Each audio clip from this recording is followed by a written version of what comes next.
იოანე ნათლისმცემელი უდიდესი წინასწარმეტყველი და უფლის წინამორბედი იყო, რომელმაც მაცხოვარს სამოღვაწეო ასპარეზი განუმზადა.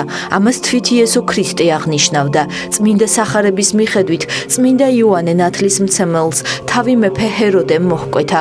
უფლის ნათლობის შემდეგ გალილეის მმართველმა ჰეროდემ იოანე ნათლისმცემელი საპყრობილეში ჩააგდო, რადგან წმინდანი მას უშჩულოებაში ამხელდა. ჰეროდემ მიატოვა მეუღლე, არაბეთის მეფის ასული და თავისი ძმის ფილიპეს ცოლი ჰეროდიადა შეირთო. ერთხელ თავის დაბადების დღეზე ჰეროდემ ნადიმი გამართა და ახლობელ მეგობრები მოიწვია. ჰეროდიადას ასული სალომეა სტუმრების გასართობად როკავდა, რითაც დიდად აამა ჰეროდეს. მოხიბლულმა მმართველმა ქალს ფიცით აღუთქვა, რომ ყველაფერს მისცემდა, რასაც ითხოვდა, თუნდაც ნახევარი სამეფო ყოფილიყო. სალომეა დედას წინასწარ ჰყავდა გაფრთხილებული, რომ ჰეროდესგან იოანე